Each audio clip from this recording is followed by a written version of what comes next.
Good afternoon, ladies and gentlemen. I formally declare open this Submissions Committee meeting of Colac Otway Shire Council on the 11th of February 2025 at 4 p.m. The opening prayer. Almighty God, we seek our blessing and guidance in our deliberations on behalf of the people of the Colac Otway Shire. Enable this council's decisions to be those that contribute to the true welfare and betterment of our community. Amen. I note that all councillors are present. I'd like to start this afternoon by acknowledging the traditional custodians and lawmakers of this land, their elders past and present, and welcome any descendants here today. Please be advised that this Submissions Committee meeting is recorded and live streamed. This includes the public participation sections of the meetings. The live stream recording of this afternoon's meeting will be available on the website as soon as practicable. By participating in open Submissions Committee meetings, individuals consent to the use and disclosure of the information they share at the meeting, including any personal and/or sensitive information. The purpose of this Submissions Committee meeting is to hear persons who indicated they wish to speak in support of their written submissions for the Hillview Illuminite Development Plan. Move on to declarations of interest. Are there any declarations of interest? There are not. Confirmation of minutes. I propose that we move to confirm the minutes of the Submissions Committee meeting held on the 11th of September 2024. Do I have a mover? Councillor Potter, is it to be seconded? Councillor Hudgell. I'll now call for a vote. All those in favour? Councillor Potter, Councillor Hudgell, Councillor Buchanan, Councillor McCrigo, Councillor Dadoud, Councillor Howard, Councillor Shrams. Carried 7-0. Now move on to the verbal submissions from submitters. Council appreciates the community submissions on today's agenda item and values the effort put into both the written and in-person contributions. Councillors review all submissions thoroughly and find them very useful. Today, people can restate or highlight parts of their submissions. I will now read the names of the registered speakers. Please raise your hand when your name is called. Terry O'Brien, thank you. Mick Baker, or consulting engineer from Lotus. Steve Canton.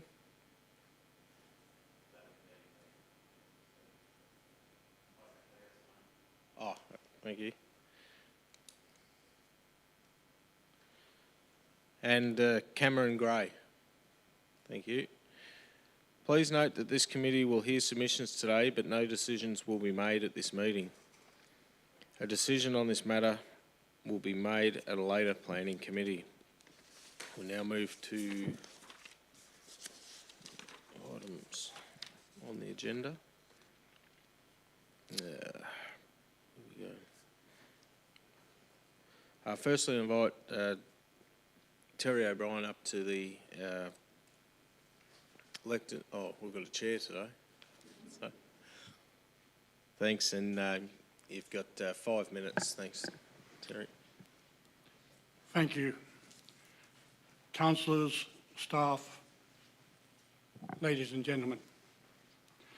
Appreciate the time to summarise and accentuate my multiple objections to Hillview Estate. I am not in objection to the actual proposal of building in that area. I am objecting to details of the proposal.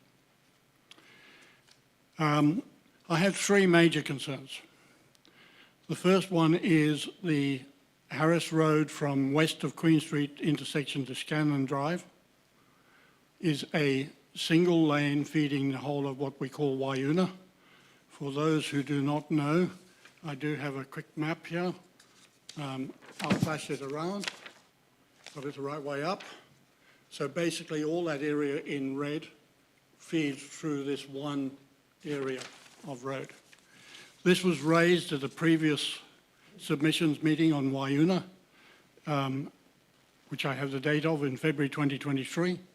And a decision was taken at that by the council and the then developers of Wayuna, or current developers of Wayuna, who were proposing to develop this area, that the first thing they would do was connect Wayuna Drive across to the Colac Lavers Hill Road.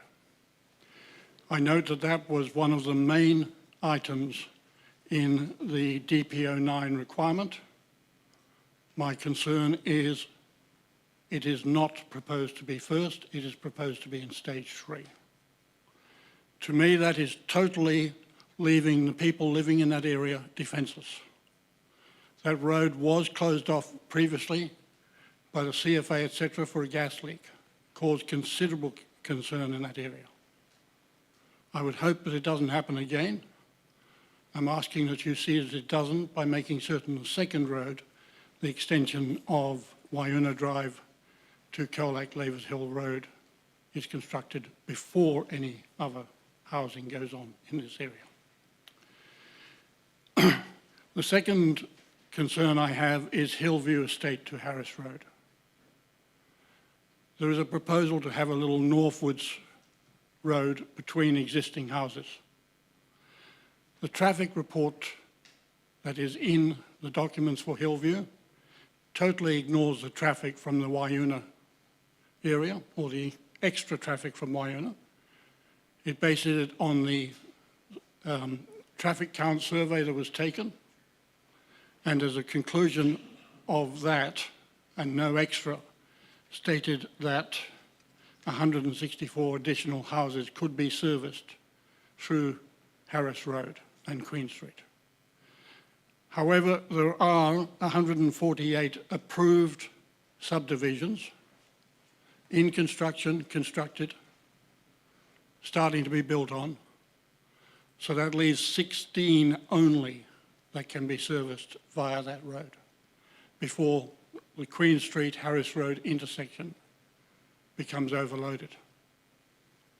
My view, no connection through that little laneway area other than for bicycles and pedestrians. My third concern is the DP09 shows a second connector to Colac Lavers Hill Road going through the middle of the northern section of Hillview, and in fact, and then going towards the golf course, meeting at the golf course entry. The responses I have received to my submission is that that will not be constructed, that the LLC, as they call it, across that area will be a secured area for retirees, etc., will not have through traffic through it. In fact, there will be no connection of traffic between the LLC and Hillview. That leaves the whole northern section of Hillview serviced by having to go down to Wayuna and then come back up again either through Wayuna area or through the Colac Lavers Hill Road. I believe that is not acceptable. They are my 3 major concerns. In my report, I had another 9 minor ones. I'm going to be very brief in them because otherwise I'll exceed the 1 minute I've got left. The proponents agreed that there are many inconsistencies in the documents that were supplied. They should therefore be withdrawn, corrected, and resubmitted.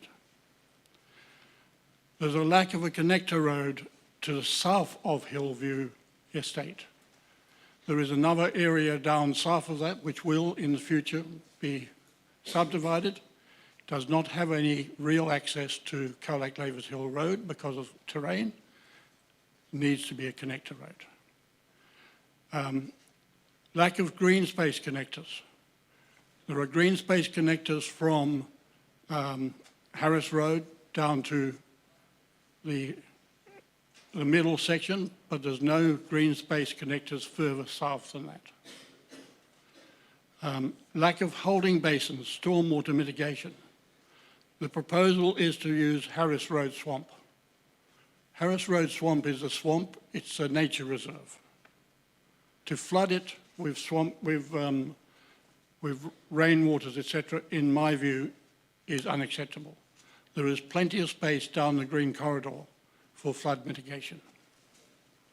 The IMP says that there are waterway designations south of Waiuna Road. There are none shown on their plans. The proposed pedestrian crossing of Queen Street is in fact down by the swamp. This means that everyone will have to go downhill to that point, back uphill to get to Queen Street to come to Colac. In my view, the better option is to use where they propose to have a road, to Harris Road, as a pedestrian and bicycle access. It'll be a flatter trip for everyone. And the last one I'm concerned about is the Waiuna Drive proposal is to hook it to south of 75 Colac Lavers Hill Road. This will bring it within a short distance of the slight hill that is beside the water basin there, and means that traffic coming north up the Colac Lavers Hill Road will have a very limited period to see any traffic coming out, and most of it will be coming out and turning right in front of them, and therefore will be a danger. Gentlemen, ladies, I thank you. Thank you for your submission.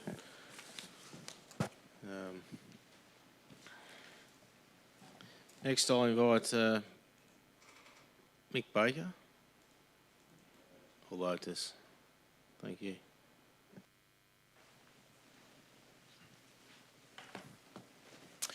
Good afternoon, councillors, officers, and all those others listening. So my name's Isaac Clary. I'm talking and representing Bakerland, so talking on behalf of Mick Baker.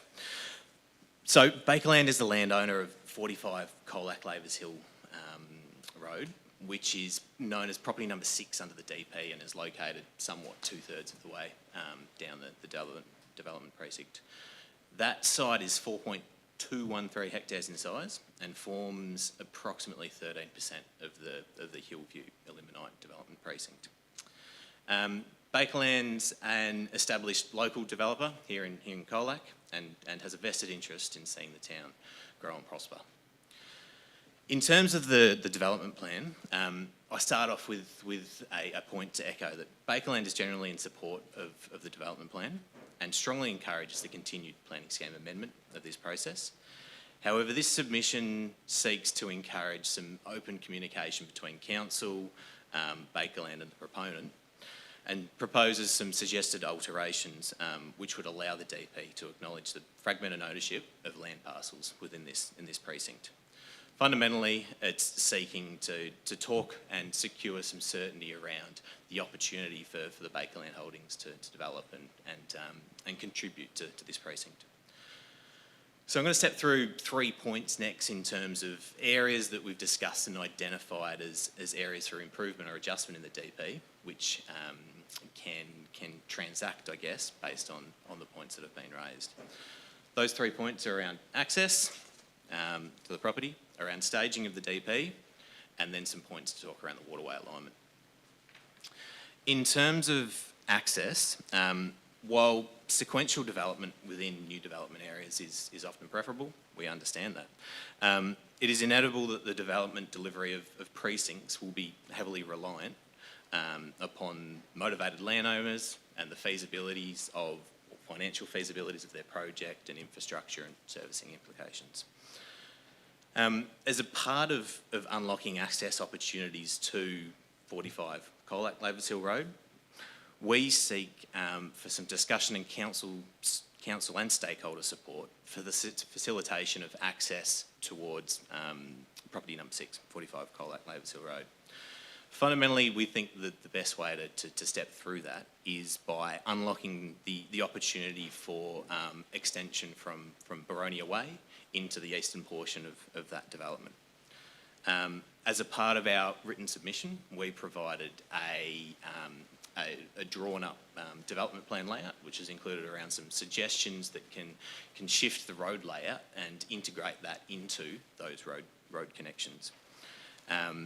This, as I said, this was a layout that was presented as an opportunity to unlock that area. Now we understand that there's other elements of commercial agreements and the prospect of easements or temporary access agreements to step through that, because the Bakerland land holdings is next to the proponents, and access is required through that. And that's a position that, you know, on behalf of Bakerland, they'd really like to step through and provide some more conversation around an agreement that can be entered in to do that. In terms of the topic on staging, the DP identifies the northern portions of the precinct as stage 1. This is understandable due to initial service connections. However, we're concerned that other portions of the development can be precluded from this opportunity due to the stagings. And it is suggested and requested that the staging can be commensurate of flexibility in that space and provide some opportunity for the eastern portion to be unlocked at a similar timeframe. And it's noted on that point that earlier versions of the planning scheme amendment documents did have the extension of Baronia Way included within stage 1 and whatnot, of which a few earlier discussions and expectations were based around. In terms of the waterway alignment, we've noted that the proposed alignment differs from the existing contours of the land and the depression. The proponent has stepped through some discussion with us to explain and justify how that's come to, of which we understand and are conscious of. However, we've raised this as a point for further scrutiny and discussion, because the waterway as a shared infrastructure item is as an item that's being costed to X value, and we consider that the shift of the alignment will require pretty substantial earthworks and construction costs to deliver that, and it needs to be known that those costs don't outweigh what are considered numbers for the constructed waterway in terms of how that's included in the CIF. In terms of some closing remarks, probably summarising a few of those points, we suggest that some minor amendments to the DP can allow a more sympathetic view to the potential for fragmented delivery of this precinct. Some suggestions have been included, as I've stepped through, and also in the written submission. The overriding sentiment of this submission is to seek some council support on the opportunity to embed these delivery items into the DP and the process, because we're cautious that there's potential for the proponent to step through and continue to deliver the precinct in a way that it doesn't, essentially landlocks certain areas and whatnot. In terms of stepping through this and some next steps, we've requested and we seek some support with council that further discussions can step between Bakerland, with council and with the proponent around agreements to facilitate a few of these measures, seeking for some further information around infrastructure in particular, and some details around what's been included in the planning permit application for the surrounding area, and the details included with that, which are more specific around infrastructure, deliverables and whatnot. And on that note, I thank you for your time, and that's the end of my point. Thank you. Thanks for your time. And Steve Canton was your guy? Yep, okay, thank you. Now we'll move on to the last speaker, Cameron Gray. Thank you.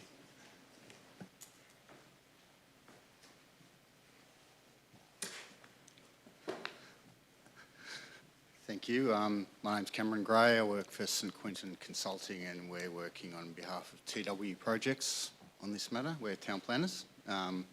So thanks for the opportunity to be heard. I think firstly I'd just like to, as background, make it clear that we're probably 5 years into this process, not just the development plan process, that's been shorter, but the rezoning and development plan process. We've established a good working relationship with council officers and management. And through that and a lot of hard work, we've arrived at an outcome that we think addresses the requirements of the overlay, the planning scheme, but it also addresses the many, many issues that pop up through these fairly complex planning processes. It's also worth noting that we've liaised with and obtained support from Department of Transport and Planning, which is critical in this matter because they are the Colac Otway Road is a state government road. So DTP is the relevant traffic authority for that road, and they've played a key role in assessing the traffic functions, requirements, safety, locations of intersections, all those sorts of things. So DTP are on board with the current proposal. DTP was also the planning authority for the rezoning. So as an example of that, the alignment of the waterway is something that's been run through the DTP process. It's included in the planning scheme amendment, which is now in your planning scheme. And we've also got support from the CMA, the Catchment Management Authority, on the alignment of the waterway, the principles and the model, the approach, I suppose, of that waterway. So it's not a plan that's been prepared simply by us and dropped on council. It's the product of very long negotiation and discussion with those key parties on all of these issues. And all of these reports and plans that are part of the package that you've seen have been reviewed and amended on multiple occasions in response to meetings with council and requests from council and the departments and the authorities. So there's not a lot that's new that's coming out of these submissions, I suppose. These matters have been raised at various times through the process and we think they've been addressed. On the submissions themselves, we obviously are unable in this time frame to go through everything, but on the broad issues, and just noting we have made some changes to the development plan package as part of the submissions already. On the broad issues of traffic and stormwater, we acknowledge the submissions, particularly those of Mr O'Brien and Bakerland, but we rely on the assessments that our consultants have undertaken, noting again that both the traffic and stormwater assessments have been subject to exhaustive review and refinement and back and forth. It's been quite a demanding process for council officers as well as ourselves and our consultants, but it means that we've got a package that we are very confident in and we believe that council officers are as well. On the submission made by the gun club, and protecting the gun club operations as well as protecting the amenity of future residents. We made some additional changes to the development plan to ensure appropriate acoustic assessments are undertaken and the recommendations of those assessments are implemented. We subsequently met with the gun club and just refined that wording a little bit to ensure that whatever acoustic assessments are undertaken, they reflect the current operation of the gun club, not a theoretical operation that sometimes the guidelines refer to. So we think we understand the gun club's happy with that response, and we feel it's a robust mechanism for ensuring any potential for acoustic impact is considered and addressed. On the matters that Isaac and Bakerland have raised, again, we can't go into these in detail for reasons of time, but broadly speaking, in terms of development access and connectivity, the Bakerland parcel has no direct access to Boronia Way. That's not something we can change. That's an existing circumstance. The other potential points of access are the intersections with Colac Lavers Hill Road, and both the location, design, functionality of those are supported by DTP and have been for a long time since the planning scheme amendment. They're also consistent with the locations of intersections in council's planning scheme. So we don't think there's much the development plan can do to facilitate early road access for the Bakerland parcel. It's very common that individual parcels require infrastructure access over adjoining parcels or adjacent parcels in a development context. And those sorts of arrangements, so early access to infrastructure, so bringing forward pipes or roads through one property to service another, they're typically governed by private agreement. rather than the planning process, and the planning process is not really well equipped to manage that. On the waterway alignment, our view is that the waterway alignment is a really good solution to the issues of stormwater as well as urban design, and in particular it provides a far better urban design outcome than if the waterway was aligned with the current drainage line. It's also in exact accordance with the alignment specified in the framework plan that is in Council's planning scheme. That hasn't moved since then. So we're comfortable with that. There is some cost associated with cut and fill. We think the cost both for ourselves and also for the Bakerland property is more than offset by efficiencies in lot design and yield. And just finally, on the issue of Boronia Way, which goes back to this development, access and connectivity, and we've heard a preference for early delivery. So Boronia Way, as you probably all know, is a fair way to the south in this development. All the other infrastructure's on the north. And we know from our traffic evidence that we can, to a certain point, get vehicles in and out of the development to serve the development for traffic from the north and for infrastructure from the north. So to facilitate early access from Boronia Way, someone is going to have to bring all that infrastructure a long way south without any lots associated with it, which is a very costly exercise. Construct Boronia Way, which is a very costly exercise, all before any lots are released. And again, we are able to access Harris Road, we know that. That's where the infrastructure is. It makes sense to be staging the development from the north to the south on that basis. And that's all I have. Thank you. All right. Thank you very much for your time. I thank all submitters for their time. Councillors, having heard the submissions, we have a recommendation before us from officers. Does anyone wish to move a motion in relation to this matter? Councillor Hudgell, is it seconded? Councillor Howard? Councillor Hudgell, do you want to speak? Yes, thanks, Mayor. First of all, I'd just like to thank everyone for being here today and for giving up your time. I know for one that I've got a lot out of hearing from you all today, so it's been much appreciated. Thank you very much.